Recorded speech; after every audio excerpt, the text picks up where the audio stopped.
បន្ទាប់ពីវីដេអូមុនយើងបានឃើញមានអ្នកបម្រើម្នាក់បានចូលមកដែលនាងមានឈ្មោះថា Shirley នាងគឺជាអ្នកបម្រើដែលរស់បន្ទុកចិត្តនៅពេលដែលឃើញ Shirley ចូលមកបែបនេះហើយនាងក៏បានសួរទៅកាន់ Shirley ទៅថាការងារដល់ណាហើយការងារ Alo mẹ. Càng nghĩ vậy.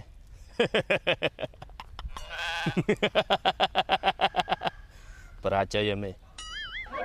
បន្ទាប់ពីឮរ៉ូសួរបែបនេះហើយនាងក៏បានសុំទោសទៅកាន់រ៉ូប៉ុន្តែបាននិយាយប្រាប់ទៅកាន់រ៉ូទៅថាគ្មានដានរបស់ Tiger Lauren និងភរិយារបស់គាត់ទេនៅក្នុងរឿងក្តី Empire និងឥឡូវនឹងពួកគេកំពុងតែបាត់ខ្លួននៅពេលដែលឮបែបនេះហើយរ៉ូក៏បានសួរបញ្ជាក់ទៅកាន់នាងទៅថាបាត់ខ្លួនមែននាងក៏បានតបទៅកាន់រ៉ូទៅថាព័ត៌មាននេះត្រូវបានលុបចោលយ៉ាងស្អាតហ្មងហើយអ្នកក្រោយក្របង្គាប់របស់នាងនឹងបានតាមដានទីតាំងរបស់គាត់បានឮបែបនេះហើយរ៉ូក៏បានតបទៅវិញទៅថាតាមតែ Leon និយាយនឹងម្ចាស់របស់គាត់គ្រាន់តែជាបុរសចំណាស់ធម្មតាម្នាក់នៅក្នុងកសិដ្ឋានប៉ុណ្ណោះប៉ុន្តែឥឡូវនេះវាហាក់ដូចជាមិនសាមញ្ញទេហើយនាងក៏បានបន្តទៀតថាខណៈពេលដែលកំពុងតែការពារសុវត្ថិភាពផ្ទាល់ខ្លួនរបស់អ្នកនឹងសូមបន្តស៊ើបអង្កេតនិងជូនដំណឹងមកនាងភ្លាមបើសិនបើមានព័ត៌មានណាមួយឮបែបនេះហើយ Shirley ក៏បានទទួលទៅព្រមទាំងបានចាក់ចេញទៅវិញទៅសាច់រឿងក៏បានកាត់មកខាង Leon និង Moon នៅពេលដែល Leon កំពុងតែវឹកហាត់ខ្ញុំសូមកាត់បន្តិចចង់និយាយថាបើចូលចិត្តស្ដាប់ AI ទៅបើកុំស្ដាប់មនុស្សខ្ញុំខឹង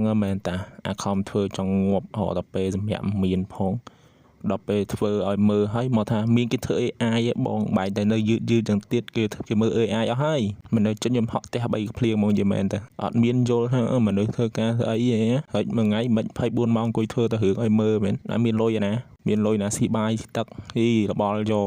អង្គុយធ្វើតែរឿងឲ្យមើលហ្នឹងមិនបាច់រកលុយស៊ីបាយស៊ីអីទេព្រលឹមបាត់ប្រលប់ចូលចេះនោះចូលចេះរឿងយើងវិញនៅពេលដែលវាកំពុងតែវឹកហាត់នោះផងដែរវាក៏បានបង្រៀនទៅកាន់ Noah ផងដែរហើយនៅពេលដែល Noah ធ្វើត្រាប់តាវាបាកវីគាត់ញ៉ៃញ៉ៃខ្លាំងមែនតើបាទនៅពេលដែលឃើញរញ៉េរញ៉ៃបែបនេះ Leon ក៏បានទៅតម្រង់នឹងសារ៉េទៅចំហរបស់នាងតិចទៅស្របពេលនោះផងដែររស់ហើយនឹងអ្នកបម្រើ Anna ក៏បានចូលមកនៅពេលដែលឃើញរស់ចូលបែបនេះហើយ Leon ក៏បានស្វាគមន៍ទៅកាន់រស់តិចទៅព្រោះតែបានសួរបញ្ជាក់ទៅកាន់រស់ទៅថារស់នឹងមកពីប្រជុំវិញហើយមែនហើយរស់នឹងមិនបានតបទៅកាន់ Leon ធ្វើមិនទៅទេបាទគ្រាន់តែបន្ទាប់មករស់បានអប Moon ព្រមតែបានសួរទៅកាន់ Moon ទៅថាថ្ងៃនេះកូនបានស្ដាប់បង្គាប់ឪពុករបស់កូនឬអត់លើបែបនេះហើយ Moon ក៏បានតបទៅកាន់រស់ទៅថានាងបានស្ដាប់បង្គាប់ឪពុករបស់នាងណាហើយនាងថែមទាំងបានរៀនពីរបៀបកាប់ដាវពីគាត់ទៀតផងនៅពេលដែលលើបែបនេះហើយរស់ក៏បាននិយាយទៅកាន់ Moon វិញទៅថាមិនអាក្រក់ទេអញ្ចឹងល្ងាចនេះយើងនឹងញ៉ាំអាហារជុំគ្នានាងក៏បានសូមឲ្យចុងភៅនឹងធ្វើសាច់អាំងឲ្យផងដែរដូច្នេះហើយសាប់ទៅបដូរសម្លៀកបំពាក់របស់អ្នកជាមុនសិនទៅលើបែបនេះហើយ Moon នឹងសប្បាយចិត្តខ្លាំងមែនតើអ្នកសាតានីនឹងចូលចិត្តសាច់អាំងបន្ទាប់ពី Moon និង Anna ចាក់ចេញទៅរស់ក៏បាននិយាយទៅកាន់ Leon ថាបន្ទាប់មក Leon ប៉ុន្តែនិយាយបានតែប៉ុណ្្នឹង Leon ក៏បានយកអាគល់ឈើដែលវាបទៅបង្រៀន Moon មិញហ្នឹងមកច្អល់ដាក់រស់នៅពេលដែលឃើញបែបនេះហើយរស់នាងក៏បាននិយាយទៅកាន់ Leon ទៅថាកើតអីនឹងទីបំផុត Leon តាំងចិត្តថានឹងវាយប្រហារនាងឲ្យមែនហើយ Leon នឹងដឹងអត់ថានៅក្នុងប្រាសាទនាគប្រាក់ហ្នឹងការចង្អុលអាវុធទៅកាន់នាងហ្នឹងគឺជាបទឧក្រិដ្ឋក្បត់ជាតិត្រូវផ្ដល់ទានទោសប្រហារជីវិតលើបែបនេះហើយ Leon ក៏បានឆ្លើយផ្ចាញ់ទៅកាន់រស់វិញទៅថានេះគ្រាន់តែជាមែកឈើមួយហ្នឹងតែម្ចាស់សត្រីហ្នឹងហៅមែកឈើហ្នឹងថាជាអាវុធមែនលើបែបនេះហើយរស់ក៏បានឆ្លើយទៅកាន់ Leon មិនឲ្យចាញ់វិញទេថា Leon ហ្នឹងក្រែងជា Dragon Slayer ដ៏ខ្លាំងបំផុតហើយមែកឈើហ្នឹងមិនអាចប្រើជាអាវុធដើម្បីសម្លាប់បានទេមែននៅពេលដែលលើបែបនេះហើយ Leon ក៏បានដកដង្ហើមធំចោលមួយទៅព្រមទាំងបាននិយាយទៅកាន់រស់ទៅថាបើសិនជាអ្នកនឹងចង់សរសើរណាគេម្នាក់មិនក៏មិននិយាយល្អតិចទៅហេតុអីក៏និយាយបែបចំអកអញ្ចឹងឬបែបនេះហើយរស់ក៏បានសួរកាន់ Leon វិញទៅថាអាណាគេសរសើរឯងបន្ទាប់ពីលើបែបនេះហើយ Leon ក៏បានងាកដើរចេញព្រមទាំងបាននិយាយទៅកាន់រស់ទៅថាវានឹងចាំ20រស់ប៉ុន្តែវាគ្មានប្រយោជន៍ទេបើសិនបើរស់នឹងអត់ខ្លាចផងឬបែបនេះហើយរស់ក៏បានតទៅកាន់ Leon វិញទៅថានាងមិនគិតទេថា Leon នឹងអាចធ្វើបាបនាងបានគ្រាន់តែមែកឈើមួយនៅក្នុងស្ថានភាពបច្ចុប្បន្នឥឡូវហ្នឹងបន្ទាប់មកនាងបានប្រាប់ទៅកាន់ Leon ថា Noah នឹងបានសរសេរសម្បត្តិមកកាន់នាងកាលពីម្សិលមិញហើយបាននិយាយថាគាត់សុខសប្បាយជាទេប្រហែលថ្ងៃនេះហ៎ហើយសូមឲ្យពួកយើងនឹងកុំបារម្ភពីគាត់អីហើយ Leon ក៏បានសួរបញ្ជាក់ទៅកាន់រស់ទៅថាគាត់ប៉ុណ្ណឹងឯងលើបែបនេះហើយរស់ក៏បានតបទៅកាន់ Leon វិញទៅថាវាកម្រណាស់ដែលនាងនឹងបានគិតគូរឲ្យទៅសេតបមកកាន់ពួកយើងវិញប្រាប់ថានាងមានសុវត្ថិភាពទេនោះបន្ទាប់ពីលើបែបនេះ Leon ក៏បានតបទៅកាន់រស់វិញទៅថាមែនហើយដោយសារតែនាងនឹងស្រដៀងទៅនឹងរស់អញ្ចឹងហើយវាក៏បានបន្តទៀតថានាងតែងតែមានទឹកមុខមើងម៉ាត់ដែលធ្វើឲ្យយើងនឹងពិបាកទីថានាងកំពុងតែគិតអ្វីប៉ុន្តែដរាបណាយើងរកឃើញវិធីសាស្ត្រត្រឹមត្រូវវារីករាយណាស់ក្នុងការចុះសម្រុងជាមួយនឹងនាងលើកបែបនេះហើយ Leon នឹងក៏បានតទៅកាន់ Leon ទៅថាតាមពិតទៅ Noah នេះក៏សរសើរ Leon នឹងខ្លាំងណាស់នាងមានផ្នត់គំនិតដូចនាគធម្មតា នាងក៏សរសើរអ្នកខ្លាំងណាស់ហើយចង់ខ្លាចដូចជាអ្នកទៀតផងជាស្រ័យបើជាប់មាត់សារខ្ញុំងើបមកធ្វើតាំងម៉ោង4ជាងម៉ោង4ព្រឹកមិនមែនម៉ោង4ថ្ងៃទេណាហើយនាងក៏បានតទៀតថាឥឡូវនេះអ្នកគឺជាសិស្សបកែម្នាក់នៅក្នុងចិត្តរបស់នាងហើយនាងបាននិយាយថានាងនឹងឈ្នះចំណាប់ថ្នាក់លេខ1ជាច្រើននៅក្នុងសាលាហើយនាងមិនដែលចង់ចាញ់អ្នកឡើយលើបែបនេះហើយល្អនក៏បានតទៅកាន់រស់ទៅថាវាគិតថានៅក្នុងចិត្តរបស់នាងនឹងវាគ្រាន់តែជាមនុស្សល្ងងទុនខ្សោយម្នាក់ប៉ុណ្ណោះហើយវាក៏បានសម័យទៅការអតីតកាលដែលណូអានធ្លាប់ថាវាល្ងងខ្ញុំសូមនិយាយម្ដងទៀតចង់និយាយថាខ្ញុំមិនសម្រាយរឿងទេហងៃនេះគឺអានរឿងឲ្យបងប្អូនគ្នាស្ដាប់ហើយបើបងប្អូនគ្នាគិតថាខ្ញុំសម្រាយខុសហើយខ្ញុំរត់ដូរដាក់ថាអានរឿងវិញសារហងៃខ្ញុំអានរឿងឲ្យបងប្អូនគ្នាស្ដាប់អត់សម្រាយទេហងៃអានរឿងឲ្យស្ដាប់ហ្មងអញ្ចឹងហើយចង់បញ្ជាក់ទៅកាន់អ្នកដែលថាខ្ញុំថាមានគេធ្វើ AI ហើយចង់មើល AI ទៅមើល AI ទៅបាទព្រោះថាខ្ញុំរងថ្ងៃអានរឿងឲ្យស្ដាប់ទេមិនមែនសម្រាយទេខ្ញុំរត់ដូរយូរហើយរត់ដូរដាក់ថាអានរឿងឲ្យស្ដាប់វិញយូរហើយប៉ុន្តែវាភ្លេចដាក់តែពិតរងថ្ងៃអានរឿងឲ្យស្ដាប់ទេមិនមែនសម្រាយទេចូលយើងវិញ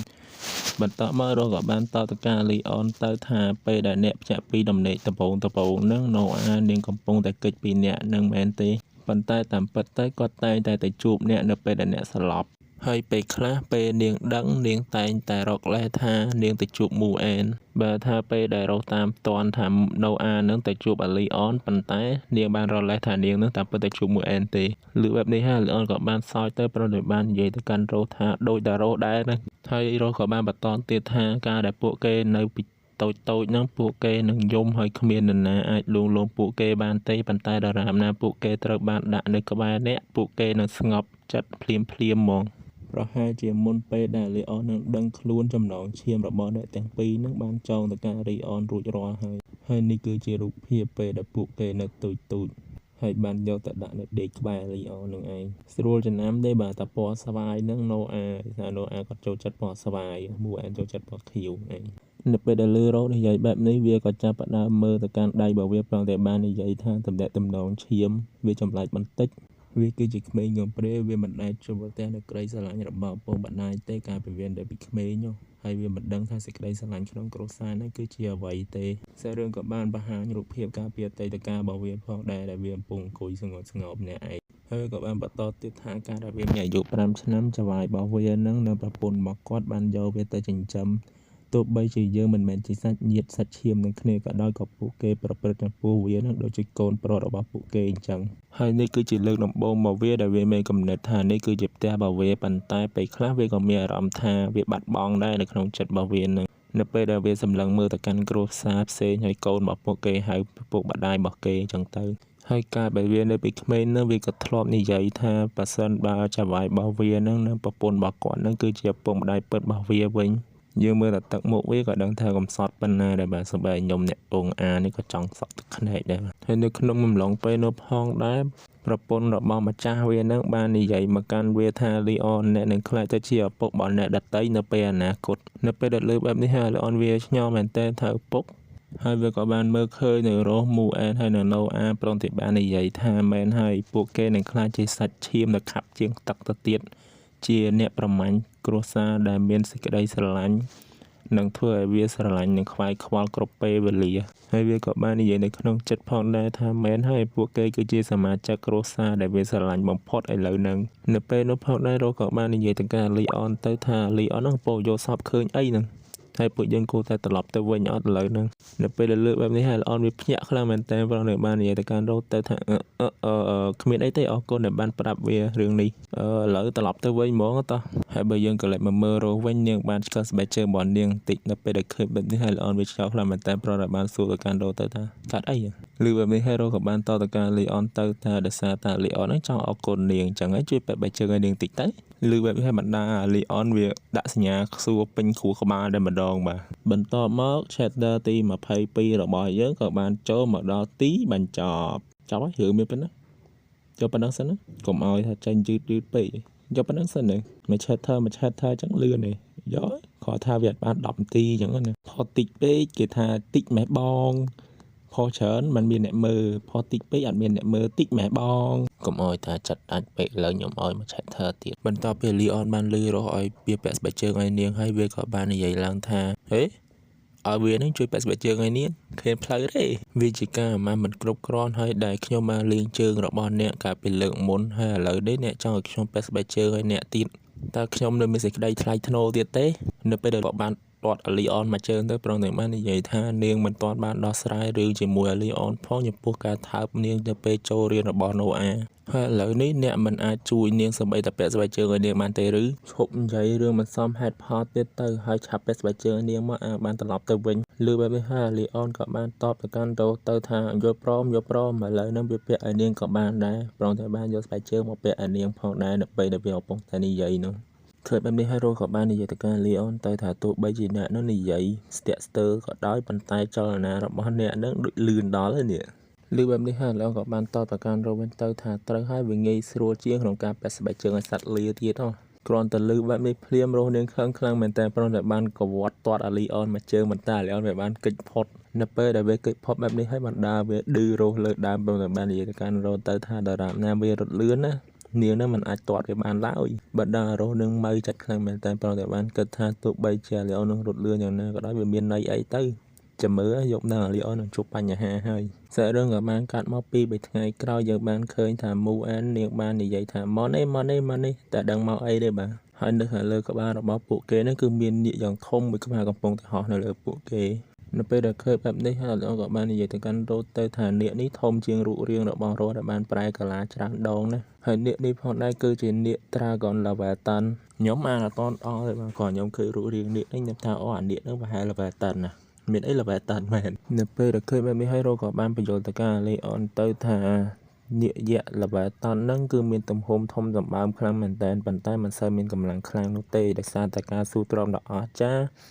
និងអារម្មណ៍ដែលស្ថិរភាពរបស់វាជាធម្មតាវាបម្រើតែជាអ្នកដឹកជញ្ជូននៅក្នុងតកូលនាគប៉ុណ្ណោះបានន័យថាជាអ្នក delivery នៅក្នុងតកូលនាគបាទនៅពេលដែលលើបែបនេះហើយលីអនវាឆ្ងល់ខ្លាំងមែនតើថាអីគេស្ថិរភាពអារម្មណ៍ហើយរ៉ូក៏បានបញ្យល់ទៅកាន់លីអនទៅថាគេនិយាយថា Leviathan នឹងមិនដែលបាត់បង់ចរិតរបស់វាសូម្បីតែក្នុងរយៈពេលរាប់ពាន់ឆ្នាំចាប់ពីកំណើតរហូតដល់ស្លាប់ក៏ដោយពេលថាកើតមកមិនគឺអារម្មណ៍នៅតែអញ្ចឹងរហូតដល់ស្លាប់ទៅវិញមកហើយខាងសាលានឹងបានប្រើវាដើម្បីដឹកជញ្ជូនកូននាគនឹងត្រឡប់មកផ្ទះវិញដូចជាឥឡូវនេះអញ្ចឹងបានណូអាបានចុះមកហើយបាទនៅពេលដែលនាងមកដល់នាងបាននិយាយថាខ្ញុំមកវិញហើយម៉ាក់តែអត់បាននិយាយថាខ្ញុំមកវិញហើយប៉ាទេហើយអ្នកដែលលឿនជាងគេនោះជាធម្មតាគឺមូអែននឹងឯងបាទរត់ទៅហក់អោបណូអាតែម្ដងបាទស្វាគមន៍ត្រឡប់មកផ្ទះវិញបងស្រីហើយនៅពេលនេះផងដែរណូអានាងចង់និយាយអីទៅកាន់អាលីអនប៉ុន្តែនាងនិយាយអត់ចេញឬថានិយាយអត់ចាញ់បាទនៅពេលដែលឃើញបែបនេះហើយអនក៏បានគិតថាក្មេងនេះមិនទាន់សាំនឹងហៅវាថាប៉ានៅឡើយទេសាររឿងក៏បានកាត់មកដល់ពេលដែលពួកគេได้ចូលភាសាដែលលីអនបាននិយាយថារីករាយដែលអ្នកនឹងបានត្រឡប់មកវិញខ្ញុំនិងម្ដាយរបស់អ្នកនឹងបានធ្វើម្ហូបយ៉ាងច្រើនដែលអ្នកចូលចិត្តសាររឿងក៏បានកាត់មកនៅពេលដែលពួកគេមើលនៅកណ្ដាស់ប្រឡងរបស់ណូអាយើងបានឃើញថានាងបានបន្ទុកពេញគ្រប់មុខវិជ្ជាតែម្ដងចំណាប់ថ្នាក់លេខ1បន្ទុកពេញហ្មងនៅពេលដែលឃើញបែបនេះហើយណូអាក៏បាននិយាយសារភាពប្រាប់ទៅកាន់ពួកគេទៅថាមានប្រធានបទចុងក្រោយមួយគឺកាយសម្បទាគ្រប់ជ្រុងជ្រោយហ្នឹងគឺនាងទទួលបានត្រឹមតែ95បន្ទុកប៉ុណ្ណោះនាងមិនបានទទួលចំណាប់ថ្នាក់លេខ1ទេសូមអភ័យទោសផងឬបែបនេះហើយរ៉ូក៏បាននិយាយទៅកាន់ណូអាទៅថាមិនអីទេមិនចាំបាច់សុំទោសទេវាមានអីទៅអស្ចារ្យអីក៏ប៉ុណ្ណឹងនោះប៉ុណ្ណឹងគឺគួរឲ្យចាប់អារម្មណ៍ណាស់ហើយសូម្បីតែមូអែនក៏បាននិយាយលើកទឹកចិត្តទៅកាន់ណូអាផងដែរថាណូអាហ្នឹងគឺល្អបំផុតហើយប៉ុណ្ណឹងនោះនៅពេលដែលឃើញបែបនេះហើយលោកក៏បានគិតក្នុងចិត្តថាតែមនុស្សទាំងពីរនាក់នេះម្នាក់មិនសូវពូកែបង្ហាញអារម្មណ៍ទេហើយម្នាក់ទៀតបង្ហាញអារម្មណ៍ច្រើនពេកដូច្នេះហើយវាអាស្រ័យលើខ្ញុំដែលជាឪពុកដើម្បីធ្វើវាហើយឲ្យដឹងស្រាប់ហើយណាគេបកកែបង្ហាញអារម្មណ៍ណាគេមិនសូវបកកែបង្ហាញអារម្មណ៍ហើយក្នុងអំឡុងពេលនេះផងដែរលីអនក៏បានមើលនៅក្រដាសប្រឡងដែលណូអានេះបានថានាងធ្វើបានត្រឹម95បន្ទុកនោះឯងគេហៅស្អីគេមិនភ្លេចបាត់ហើយបើនិយាយស្រួលយល់ទៅគេវឹកហាត់រាងកាយអាហ្នឹងហើយនៅក្នុងការប្រឡងតែនេះផងដែរមានដូចជារត់ប៉ណាំងលើកដុំដែកលើកកៅអីលើកដែកអីចឹងទៅជាដើមហើយទាំងនេះគឺជាការវឹកហាត់រាងកាយជាមូលដ្ឋានហើយនាគដែលនៅក្នុងកម្រិតនេះសុទ្ធតែជានាគវ័យក្មេងដែលមានអាយុ4ឬ5ឆ្នាំវាជារឿងធម្មតាទេដែលកាយសម្បទារបស់ណូអានឹងអន់ជាងពួកគេបន្តិចដោយសារតែណូអានឹងនាងទៅតែមានអាយុ1ឆ្នាំជាងនឹងឯងហើយអ្នកផ្សេងទៀតគេសើ4-5ឆ្នាំអស់ហើយនឹងណូអានាងទៅតែ1ឆ្នាំនឹងអញ្ចឹងមិនទៅប្រៀបធៀបមួយគេបានហើយ ហើយនៅក្នុងអំឡុងពេលដែលវាបណ្ឌិតនៅផងដែរវាក៏បានរកឃើញនៅចំណុចមួយវាក៏បានមកនិយាយប្រាប់ទៅកាន់ណូអាទៅថាប៉ុន្តែអ្នកឃើញអត់នេះអ្នកបានឈ្នះ9ក្នុងចំណោម10ប្រកួតដែលជាអត្រាឈ្នះខ្ពស់បំផុតនៅក្នុងថ្នាក់នេះណាដូច្នេះហើយនេះបង្ហាញថាទោះបីជាអ្នកមិនខ្លាំងដូចមិត្តតូចទាំងនោះក៏ដោយអ្នកនៅតែឈានមុខគេឆ្ងាយណាស់ទាក់ទងនឹងយុទ្ធសាស្ត្រប្រយុទ្ធនិងជំនាញប្រយុទ្ធរបស់អ្នកនឹងដូច្នេះហើយអ្នកមិនចាំបាច់បារម្ភពេកអំពីការខ្លាចជាអ្នកទី3ទេអ្នកមានឱកាសជាច្រើនដើម្បីវាដាច់ពួកគេនៅពេលអនាគតនៅពេលដែលលើបែបនេះហើយណូអាក៏បានសួរទៅកាន់លីអនវិញទៅថានាងនឹងបានឮម៉ាក់ថាអ្នកនឹងគឺជាសិស្សបកែការនៅរៀនក្នុងចំណោមសិស្សទាំងអស់ឮបែបនេះហើយឡងក៏បានតទៅកាន់ណូអាវិញទៅថាតាមពិតទៅនៅពេលដែលឪពុករបស់អ្នកបានចូលរៀនសាលាដំបូងនឹងគាត់មិនមែនជាសិស្សបកែដំបូងគេមកអស់នៅក្នុងថ្នាក់នោះទេក្រោយមកគាត់បានឡើងដល់ចំណាត់ថ្នាក់លេខ1តាមរយៈការខិតខំប្រឹងប្រែងនិងការតស៊ូអ្នកនៅមានពេលច្រើនទៀតកុំឲ្យកំហុសមួយធ្វើឲ្យអ្នកបាក់ទឹកចិត្តអីខ្ញុំជឿថាអ្នកនឹងធ្វើបានល្អជាងនេះលើបែបនេះហើយ Noah ក៏បានតបទៅការលាក់មកទៅថា Yes I see បន្ទាប់មក Moen ក៏បាននិយាយទៅកាន់ Loyon ទៅថាប៉ាមានអំណាចខ្លាំងណាស់ដូច្នេះហើយបើគាត់ឆ្លោះជាមួយម៉ាក់តើអ្នកណាឈ្នះនៅពេលដែលលើបែបនេះពួកគេទាំងពីរក៏ទៅដើមគ្នាថាខ្ញុំបណ្ដាអ្នកទាំងពីរហ្នឹងមើលមុខគ្នាព្រមទាំងបាននិយាយថាហ៎បាននេះគឺជាដំណាក់កាលកូនមិនជួយឲ្យម៉ែឲ្យឆ្លោះគ្នាបាទបន្ទាប់មកឥឡូវក៏បាននិយាយទៅថាក្នុងការវឹកហាត់ប្រយុទ្ធពិតប្រាកដរបស់វាហ្នឹងនៅក្នុងពេលនោះមិនថាជាការប្រយុទ្ធដោយដៃឬការប្រយុទ្ធដោយប្រើអាវុធនិងវេទមន្តទេគ្មាននរណាអាចប្រៀបផ្ទឹមនឹងវាបានឡើយជាការពិតណាស់វាប្រកែកជាងគេហើយរកក៏បាននិយាយវិញថាទោះបីជានាងនឹងមិនបានឈ្នះពានរង្វាន់យ៉ាងច្រើននៅក្នុងសាលាដូចអ្នកក៏ដោយខ្ញុំឈ្នះតែការប្រកួតសំខាន់ប៉ុណ្ណោះហើយរកក៏បាននិយាយទៅកាន់លីអនទៅថាមិនមែនដោយសារតែអ្នកនឹងវាយប្រហារខ្ញុំទេឬដែលធ្វើឲ្យពួកយើងនឹងរៀបការជាមួយគ្នាហើយលីអនក៏បានតបទៅវិញថាវាដោយសារតែអ្នកនឹងមិនអាចផ្ដួលខ្ញុំបាននៅក្នុងដងចន្ទទើបយើងមានកូនស្រីដែលគួរឲ្យស្រឡាញ់ពីរនាក់គឺ Moen និង Noah នឹងបន្ទាប់មករកក៏បាននិយាយថាចុះហេតុអីមិនយើងចេញទៅប្រយុទ្ធគ្នាមកទៅឬបែបនេះហើយឥឡូវក៏បាននិយាយថាតោះទៅខ្ញុំក៏ចង់បង្ហាញរឿងនេះយូរមកហើយនៅពេលដែលឃើញបែបនេះ Moen នាងភ្លេងទៀតបាទភ្នែកបាទហើយបាននិយាយថាតើពួកគេនឹងប្រយុទ្ធគ្នាមិនមែនបងស្រីឬបែបនេះហើយ Noah ក៏បានអូសដៃ Moen ទៅព្រោះតែបាននិយាយថាកុំនិយាយច្រើនពេកតោះយើងទៅមើលពួកគេបាទទឹកទី1គូទី1សូមត្រៀមខ្លួនហើយយើងក៏មិនទាន់អានមើលអ្នកប្រកួតបាទយើងក៏lạiមើលនៅអ្នកទស្សនាតិកជន2នាក់បាទកំពុងតែអង្គុយញ៉ាំពុតផ្ទុះហើយនៅក្នុងពេលនោះផងដែរមួយឯងក៏បានសួរទៅកាន់ Noah ទៅថា Noah ហ្នឹងគិតថាអ្នកណាគេខ្លាំងជាងប៉ាឬមួយក៏ម៉ាក់នៅពេលលើបែបនេះហើយ Noah ក៏បានតបទៅកាន់មួយឯងវិញទៅថាគ្រូបង្រៀនបាននិយាយថាការមើលអ្នកជំនាញប្រកួតប្រជែងញឹកញាប់ជាងមុនក៏អាចជួយយើងឲ្យបានបង្កើតនៅជំនាញប្រយុទ្ធរបស់យើងផងដែរហើយបើយើងក៏lạiមើលអ្នកប្រកួតទាំងពីរអ្នកនេះវិញរកបាននិយាយទៅកាន់ Leon ទៅថាគិតទៅរាងកាយរបស់អ្នកប្រហែលជាមិនទាន់ជាសះស្បើយគ្រប់គ្រាន់ដើម្បីប្រយុទ្ធប្រឆាំងនឹងខ្ញុំនៅឡើយទេមើលទៅមែនអត់លឺនេះហើយលោកក៏បានតទៅកាន់រោវិញទៅថាស្អីគេមិនមានឱកាសច្រើនដងដើម្បីប្រយុទ្ធប្រឆាំងនឹងម្ចាស់ស្ត្រីលាកប្រាក់បែបនេះទេដូច្នេះហើយការពិតណាស់ខ្ញុំត្រូវតែចាប់យកវាឲ្យបានបន្ទាប់មករោក៏បានសួរទៅកាន់លីអនទៅថាហើយចុះហេតុអីបានយើងមិនភ្នាល់គ្នាហ្មងទៅលើបែបនេះហើយលីអនក៏បានសួរទៅកាន់រោវិញទៅថាភ្នាល់អីគេត្រូវភ្នាល់អីគេទៅអញ្ចឹងលើបែបនេះហើយរោក៏បានតទៅកាន់លីអនទៅថាបើសិនជាលីអននឹងឈ្នះយើងនឹងមិនប៉ះពាល់លីអនទេក្នុងរយៈពេល1ខែហើយបើសិនជានាងឈ្នះវិញលីអននោះត្រូវតែបំពេញតាមសំណើរបស់នាងមួយនៅពេលលើកបែបនេះហើយលោកក៏បាននិយាយគិតនៅក្នុងចិត្តថាវាមិនដឹងថារ៉ូនឹងទាមទារអ្វីពីវាទេប៉ុន្តែដរាបណាវាឈ្នះវាអាចឈប់សម្រាកបានរយៈពេល1ខែយ៉ាងងាយស្រួលហើយរឿងគេក៏បានប្រាប់យើងថាលីអននោះវាហ៊ានគិតពីរឿងនេះទេនៅក្នុងកលៈទេសៈធម្មតានោះប៉ុន្តែលើកនេះគឺមិនធម្មតាដោយសារតែពួកវាដាក់ភ្នាល់គ្នាបន្ទាប់ពីវាគិតបែបនេះហើយវាក៏បានចោលទៅកាន់រ៉ូប្រនៅបាននិយាយថាវាយល់ព្រមវានឹងទទួលយកនឹងការភ្នាល់មួយនេះបន្ទាប់មកគូប្រកួតទឹកទី1គូទី1ចាប់ផ្ដើមបាទសមអនុញ្ញាតសម្រាប់បន្តិចសិនឥឡូវនេះម៉ោង 6:14 នាទីហើយបាទម៉ោង 6:14 នាទីព្រឹកបាទធ្វើតាំងម៉ោង 4 ដល់ម៉ោង 6 បាទឥឡូវទៅងូតទឹកទៅធ្វើការសិនចាំយប់មកផ្ទះវិញចាំធ្វើតបញ្ជាក់ឲ្យហើយនេះចប់ chapter ទី23ហើយបាទចូល chapter ទី24ហើយបាទ ការប្រកួតរបស់ពួកគេក៏បានចាប់ផ្ដើមនៅពេលដែលទឹកក្រូចរបស់ Moon បានជ្រុះនៅពេលដែលការប្រកួតរបស់ពួកគេបានចាប់ផ្ដើមភ្លាម Leon ក៏បានហក់ទៅដាក់រោមួយដៃប៉ុន្តែរោបានរងជាប់ព្រមទាំងបានដាក់ Leon មួយកន្ទុយវិញប៉ុន្តែ Leon វាបានគេចផុតរួចក៏បានដាក់រោមួយជើងវិញតែរោនាងនៅតែរងជាប់អញ្ចឹងមិនដែលបណ្ដាលឲ្យនាងថយក្រោយបន្តិចដែរនៅពេលដែលឃើញបែបនេះហើយនាងក៏បានគិតថាសមត្ថភាពរាងកាយរបស់នាងនឹងគឺមិនដូច Leon ទេអញ្ចឹងហើយនាងគួរតែរក្សាកម្រិតរបស់នាងបន្តិចបន្ទាប់ពីបានគិតរួចនាងក៏បានប្រើប្រាស់នៅ Dragon Flame ដើម្បីបាញ់ទៅកាន់ Leon នៅពេលដែលឃើញបែបនេះហើយ Leon ក៏បាននិយាយទៅកាន់ Rose ទៅថាមើលទៅនាងនឹងមិនចង់ប្រយុទ្ធចិត្តជាមួយនឹងខ្ញុំទេនេះលឺបែបនេះហើយ Rose ក៏បានតបទៅកាន់ Leon វិញទៅថាឲ្យតែនាងឈ្នះវាមិនអីទេនៅពេលដែលនាងនិយាយរួចនាងក៏បានជះនៅ skill របស់នាងនឹងដាក់ទៅកាន់ Leon បណ្ដាលឲ្យ Leon រត់គេចពី skill របស់នាងឃើញបែបនេះហើយបណ្ដាលឲ្យ Moon នាងសួរទៅកាន់ Noah ទៅថាតើប៉ាអាចចាញ់អត់មើលទៅគាត់រត់គេចរហូតឮបែបនេះហើយ Noah ក៏បានតបទៅកាន់ Moon វិញទៅថាមិនអីទេគាត់បានប្រើប្រាស់នៅជំនាញរាងកាយរបស់គាត់នឹងសុទ្ធសាធហ្មងដើម្បីវិបហានិងកិច្ចពីការវិបហារបស់ម៉ាក់ខណៈពេលដែលម៉ាក់នឹងបានប្រើប្រាស់នៅ Dragon Flame ហើយរកឱកាសដើម្បីវិបហាបកវិញហើយនាងក៏បានបន្តទៀតថានេះបង្ហាញថាម៉ាក់គ្មានទំនុកចិត្តទេនៅក្នុងការវិបហាចិត្តជាមួយនឹងប៉ានោះកន្លែងហ្នឹង Noah បានហៅប៉ាទេតែខ្ញុំបន្ថែមខ្លួនឯងឮបែបនេះហើយ Moon បាននិយាយទៅកាន់ Noah វិញទៅថាបងស្រីដឹងច្រើនមែននៅពេលឮបែបនេះហើយ Noah ក៏បានតបទៅកាន់ Moon វិញទៅថាបងរៀនមកពីគ្រូហ្នឹងគ្រូបរិញ្ញាបត្រនៅក្នុងថ្នាក់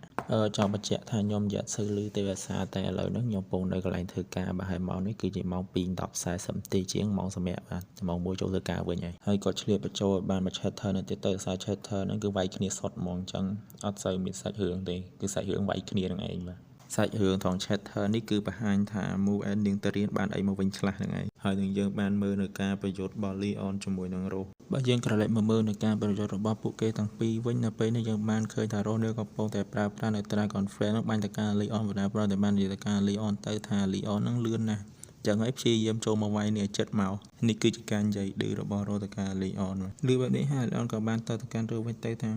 មិនត្រឹមតែលឿនទេថែមទាំងរឹងមាំទៀតផងឮបែបនេះហើយរោក៏ចាប់ផ្ដើមប្រើប្រាស់នៅ skill ផ្សេងប្រងតែបាននិយាយទៅកាន់ Leon ទៅថាហើយចុះបើដូចឆ្នះវិញនៅពេលដែលនេះប្រើប្រាស់ skill មួយនេះបណ្ដាលឲ្យទីតាំងដែល Leon កំពុងតែនៅនឹងផ្ទុះយ៉ាងខ្លាំងប៉ុន្តែ Leon វាបានគេចផុតប្រងតែបាននិយាយទៅកាន់រោទៅថារោនឹង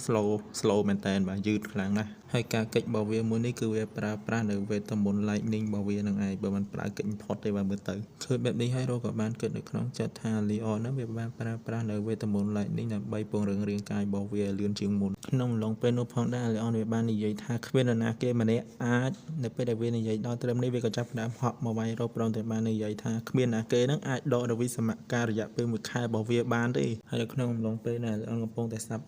យករោរងចុះរងឡើងនោះឯងរោបានគិតក្នុងចិត្តថាអំណាចវេទមន្តរបស់ Leon នឹងមិនទាន់នឹងព្យាបាលជាសះស្បើយនៅឡើយទេប៉ុន្តែការប្រើប្រាស់នៅវេទមន្ត Lightning របស់ Leon នឹងពង្រឹងរាងកាយរបស់វានឹងគឺដល់កម្រិតមួយដែលមិនសមហេតុផលតែហ្មងហើយនេះក៏បានគិតបន្តទៀតថាគួរតែបញ្ចប់ការបញ្យុទ្ធនឹងលឿនហ្មងហើយនៅឆ្លៀតពេលដែលនាងកំពុងតែគិតនោះ Leon ក៏បានរកឃើញនៅឱកាសមួយព្រមទាំងបានទៅឆ្កឹះជើងមករោនៅពេលដែលរោនាងកំពុងតែដួលទៅក្រោយនោះ Leon ក៏បានប្រើប្រាស់នៅវេទមន្ត Lightning របស់វានឹងអមទៅជាមួយនឹងកណ្ដាប់ដៃរបស់វាប្រងនឹងដើររោ